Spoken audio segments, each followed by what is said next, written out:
Praise the Lord. और परमेश्वर की मंडली में आज आए हुए सबको भी प्रभु यीशु मसीह के नाम से मेरा आमंत्रण करता हूँ। पिछले बार हमने आत्मीय आशीष के बारे में सुनाने के लिए मैंने आप लोग को अवसर दिया था, इसलिए आप लोग सुन लिया भी हो, ये मेरा विश्वास है। आज भी उसके बारे में मैं आप लोग को समझाने के लिए चाहता हूँ। एफेसियों की पत्री पहले अध्याय उसके 8वां आयत 7वां आयत उस वजह फिर से मैं पढ़ता हूँ। हमको उसमें उसके लहू के द्वारा छुटकारा अर्थात अपराधों की क्षमा उसके उस अनुग्रह के धन के अनुसार मिला है। प्रभु यीशु मसीह के नाम से परमेश्वर की मंडली में आराधना के लिए और प्रार्थना के लिए जो आने वाले विश्वासियों के लिए एवं उनको चलाने वाले संतों के भी जीवन में आशीष की भरपूरी के लिए मैंने कुछ कारण बताया था। इस वचन में हम पढ़ने से अर्थात अपराधों की क्षमा उसके उस अनुग्रह के धन के अनुसार इस अनुग्रह के बारे में मैंने आपको बताया था। पवित्र आत्मा में कुछ 9 वरदान है, उसमें से जिसने उसमें से जो वरदान को मांगेगा उसको मिलेगा। इस वरदान पवित्र आत्मा की अभिषेक पाते ही अन्य भाषा में जो बात करते हैं केली से परमेश्वर की कलीसिया के लोगों को मिलती है। ये कुप्पी में भरकर जो बच्चों की सेवकाई में उसके ऊपर छिड़काने वाली पानी नहीं होती। जो शादी में आते हैं उनकी दुल्हन और दुल्हन की ऊपर छिड़काने वाली पानी नहीं होती। जो मृत शरीर को गाड़ने के लिए ले जाते हैं उसके ऊपर शव के ऊपर छिड़काने वाली पानी नहीं होती है। पवित्र आत्मा ऐसा किसी के कुप्पी के अंदर रखने वाली चीज नहीं है। जो सांसारी तरफ से सिखाते हैं उसके लिए सांसारी आत्मा है। वो आत्मा तो कुछ ना कुछ वचन के खिलाफ उल्टा सुल्टा सिखा देगा, ऐसे सीखेगा, ऐसे समझ लेगा, समाजों की पादरियों की तरफ ये कार्य करते रहेंगे। लेकिन पवित्र आत्मा से अभिषेक पाए हैं और उसमें से जो वरदान पाए हैं तमाम संत लोगों के सामने सांसारी शक्ति की और जो सेवा करते हैं उनका कोई तंत्र बिंत्र चलता नहीं है। वो ऊपर की परमेश्वर की ओर से उसको खुला लाठी से काट पड़ेगा। क्योंकि परमेश्वर की कलीसिया की जिम्मेदारी स्वर्ग की गवर्नमेंट है, संसार की गवर्नमेंट नहीं है। इसलिए परमेश्वर की कलीसिया यहाँ किसी भी समस्या है वो डरेगा नहीं, डगमगाएगा नहीं और घबराएगा भी नहीं। Praise the Lord. क्योंकि परमेश्वर उसका चौकसी करने के लिए स्वर्ग दूतों की ओर आज्ञा दे रखा है। एक बार मैं पिछले मेरे प्रचारों में से एक बार मैं बताया था, प्रकाशित वाक्य 10वां अध्याय में 1 से आप 5 तक पढ़ के देख लीजिए। एक स्वर्गदूत स्वर्ग में से उतरा, उनके दाहिने पाँव समुद्र में खड़ा था और बाएं पाँव धरती की ओर लगा के खड़ा था और उसका दाहिने हाथ में एक छोटा सा किताब थे। और दूसरी बात है, और उसने वो कॉल करके जो आवाज़ से चिल्ला उठा की आवाज़ दिया वो शगर की आवाज़ की समान गर्जने लगा, ऐसा मैं बताया। तो इस दूध और के दूध जो है इतना लंबे चौड़े हैं, आप लोग नाप लीजिए, मुझे नहीं हो सकता। इतना बड़ा बड़ा स्वर्गीय दूतों की पर्सनालिटी है जो स्वर्ग में विराजमान सनातन परमेश्वर की दूतों की पर्सनालिटी और लंबे चौड़े हालत वही ऐसी है। तो इन तमाम दूतों में से हमको चौकसी देने वाला है हमारा स्वर्ग में विराजमान परमेश्वर। Praise the Lord. इस आत्मीय अनुग्रह के बारे में समझने वाले और सीखने वाले लोग ये आत्मीय अनुग्रह को मांगने के लिए जो परमेश्वर की सन्निधि में आते हैं, हमारे लोगों बहुत सारे कार्य को समझने के लिए ज़रूरत पड़ते हैं। क्या है? मलाकी की भविष्यद्वक्ता की किताब, उसकी और मैं आपकी चिंता को ले आने के लिए, आपके मनों को लाने के लिए मैं चाहता हूँ। मलाकी की किताब अगले अध्याय उसका अध्याय 6 पढ़िए। पुत्र पिता का और दास स्वामी का आदर करता है। यदि मैं पिता हूं तो मेरे आदर मानना कहाँ है, और यदि मैं स्वामी हूं तो मेरा भय मानना कहाँ। सेनाओं का यहोवा, तुम याजकों से भी जो मेरे नाम का अपमान करते हैं यही बात पूछता है। मतलब सेनाओं की यहोवा उसके नाम को अपमान करने वाले प्रभु के सेवकों से पूछता है। परमेश्वर की नाम लेते ही उस परमेश्वर के नाम को आदर देना चाहिए। आजकल निरादर तरफ से काम करने वाले हैं, प्रचार करने वाले हैं, बोलने वाले, पुकारने वाले हैं। परमेश्वर को आदर से पुकारना चाहिए। बीसी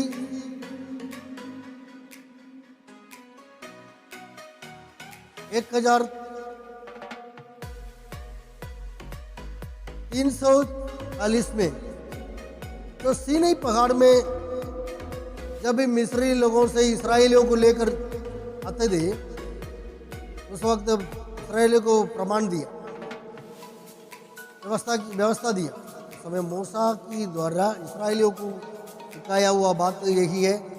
व्यवस्था विवरण 28 का 58 इसमें भी कहता है परमेश्वर के नाम को भय से मानना। परमेश्वर के नाम को भय से नहीं मानने से किसी भी तरफ से प्रार्थना करो कुछ भी मिलेगा नहीं। तो पवित्र आत्मा की आवश्यकता चाहिए तो परमेश्वर के नाम को आदर तरफ से लेने चाहिए। तो परमेश्वर के नाम को भय से मानना चाहिए। परमेश्वर की सन्निधि में गिड़गिड़ाना चाहिए और घुटने में खड़े होकर की प्रार्थना चाहिए। आजकल कुर्सियों में बैठ के प्रार्थना करते हैं, तरह तरह की तरफ की सिंहासन की समान कुर्सियां बना की पादरियों को बैठाने के लिए चर्च के अंदर बना के रख लिया है। ये तो परमेश्वर की मंडली की और अलंकार के लिए अनुमति नहीं है। उनके तंबू में जब वेदी करते थे, वे जो बलिदान करते थे, तंबू में आकर वेदी में जो बलिदान करते थे, तमाम लोगों के लिए बलिदान करने वाले याजकों के लिए भी इधर आराम करने के लिए कोई बैठने का कुछ व्यवस्था परमेश्वर ने बनाने के लिए दिया नहीं था। तो परमेश्वर की सेवकाई में आते ही आराम नहीं है।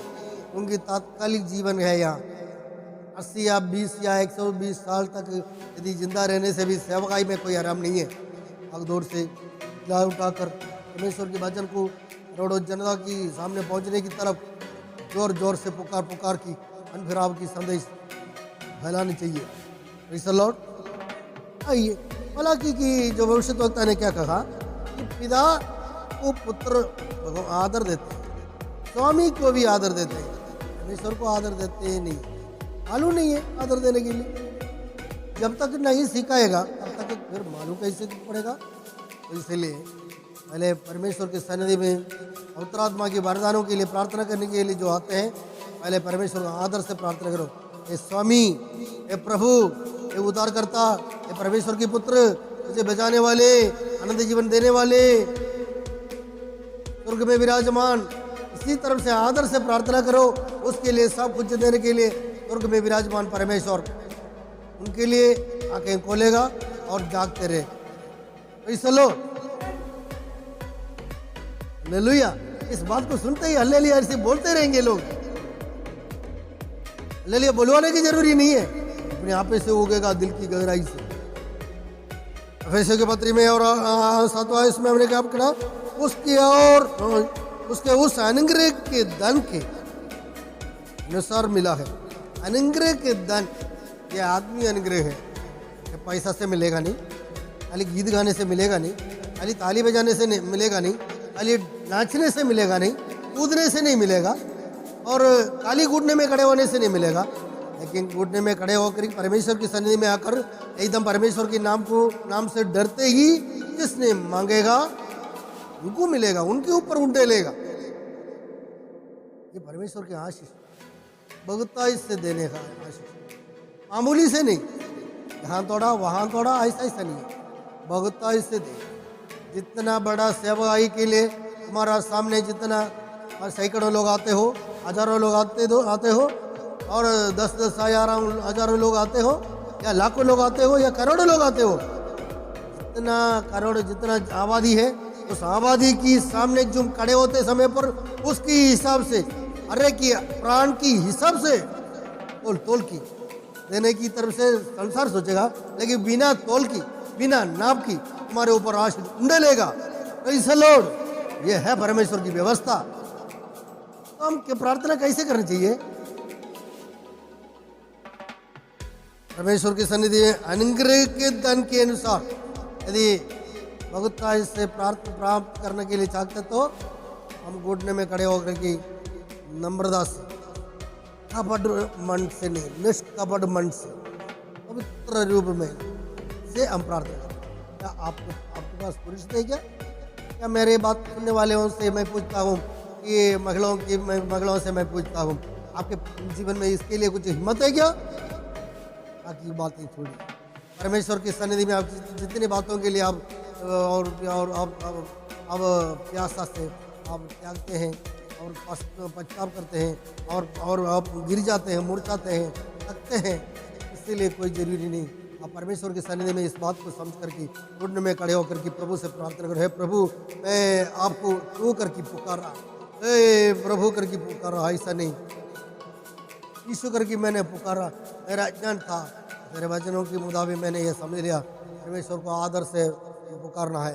मैं आदर देने चाहता हूँ, मुझे पवित्र आत्मा की अभिषेक चाहिए, मेरे दिल के अंदर वरदानों को और उंडेलने चाहिए। इस वरदान से मैं तेरे लिए सेवाई करूँ और जो करोड़ों जनता नरक की पाताल में, नरक की कुंड में प्रतिदिन गिरते हैं, फंसते हैं, उनको बचाने के लिए मैं कोशिश करता हूँ। प्रभु मुझसे क्षमा करना, मेरे को अनुग्रह देना, मैं उनको उस कुंड में से बचाने के लिए सुसमाचार की सेवाई करूँ और मेरे जीवन को भी तेरे अनुग्रह की ओर से बहुत आज से मैं संभाल सकूँ। इसलिए मुझे और हिम्मत बना दे।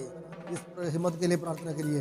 पुरुषों से मैं मेरा निवेदन यही है कि तुम लोगों को और पुरुष इसीलिए चाहिए, घर पे हुलट मचाने के लिए नहीं, घर पे और किसी से झगड़ा लड़ाई करने के लिए नहीं। हम प्रभु के सामने घुटने में खड़े होकर के ऐसे ही दीनता से नम्र मन से प्रार्थना करने के लिए तैयार हो जाइए। मैं भी आपके लिए इसीलिए प्रार्थना करता हूँ, रात की पहरों में, रात के समय पर मैं इसीलिए प्रार्थना करता हूँ। सब तरफ की आशीष आपके ऊपर परमेश्वर के स्वर्ग में विराजमान परमेश्वर की ओर से यीशु मसीह के नाम से उंडेल सके। आमीन आमीन।